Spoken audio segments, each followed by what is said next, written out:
Bismillahirrahmanirrahim. Assalamualaikum warahmatullahi wabarakatuh. Syukur alhamdulillah kita bisa berjumpa lagi di channel ini. Shalawat dan salam selalu dan tetap tercurahkan kepada junjungan kita Nabi besar Muhammad sallallahu alaihi wasallam. Allahumma sholli ala sayyidina Muhammad wa ala ali sayyidina Muhammad. Harapan dan doa saya semoga saudaraku semuanya selalu diberikan kesehatan, dilapangkan rezekinya, diampuni dosa-dosanya, dan dipanjangkan umurnya. Amin ya robbal alamin. Sahabat beriman yang dirahmati Allah, selama ini kita mungkin berpendapat orang yang meninggal itu tidak akan merasakan sakit ketika jasadnya dimandikan. Padahal saat dimandikan tersebut, mayat tersebut menjerit. Diceritakan oleh Aisyah, ketika itu ia tengah menunggu suaminya, Rasulullah Shallallahu Alaihi Wasallam, kembali ke rumahnya. Ia mengucapkan salam dan kemudian berdiri untuk menyambut sang Nabi kecintaan Allah tersebut.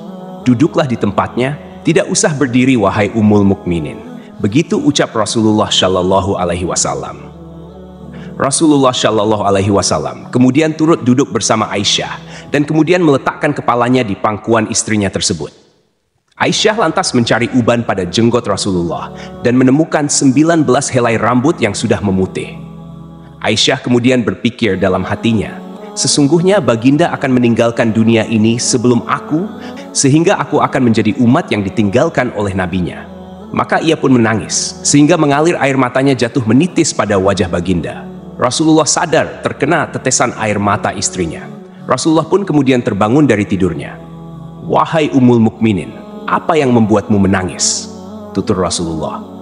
Aisyah kemudian menceritakan apa yang ia rasakan setelah melihat uban Rasulullah Shallallahu Alaihi Wasallam. Tahukah kamu kondisi apakah yang paling menyusahkan bagi si mayit?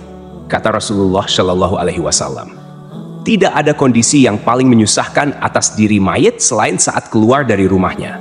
Anak-anak yang ditinggalkan berada di belakangnya dan menangisinya, kata Rasulullah. Itu memang menyakitkan, tapi masih ada lagi yang lebih pedih dari itu, sahut Rasulullah Shallallahu Alaihi Wasallam. Tidak ada kondisi yang lebih berat atas diri mayit selain saat dia dimasukkan dalam liang lahat dan dikubur di bawah tanah. Para keluarga, anak, dan istrinya meninggalkannya pulang.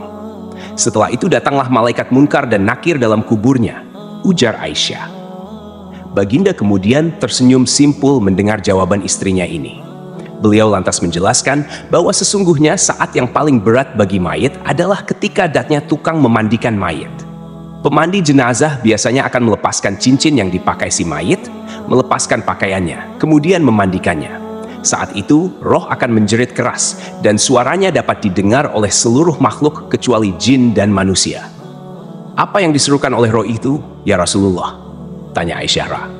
Hai tukang memandikan, demi Allah, aku memohon kepadamu agar engkau mencopot pakaianku dengan pelan-pelan, karena sesungguhnya saat ini aku sedang istirahat dari sakitnya pencabutan nyawa dari malaikat maut. Begitu ungkap Rasulullah Shallallahu Alaihi Wasallam. Aisyah kemudian semakin penasaran.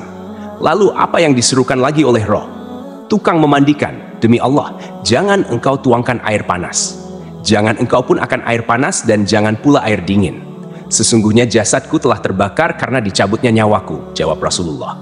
Lalu ketika dimandikan, apa yang diserukan oleh roh itu? Tanya Aisyah lagi. Dan ketika dimandikan, roh itu berkata, demi Allah, hai tukang memandikan, janganlah engkau pegang diriku terlalu kuat. Sesungguhnya jasadku masih terluka karena keluarnya nyawa. Tutur Rasulullah Shallallahu Alaihi Wasallam. Sahabat beriman yang dirahmati Allah, itulah sakit yang dirasakan oleh mayit. Tentu kita sudah tahu bahwa saat pencabutan nyawa itu rasanya begitu menyakitkan, dan bahkan Rasulullah Shallallahu Alaihi Wasallam pun merasakan hal yang sama, dan bekasnya masih terasa hingga saat dimandikan. Jadi bagi Anda yang suka memandikan jenazah, dengarlah jeritan roh. Wallahu a'lam bishawab. Demikian yang bisa saya bagikan, semoga bermanfaat untuk kita semua. Amin ya robbal alamin. Assalamualaikum warahmatullahi wabarakatuh.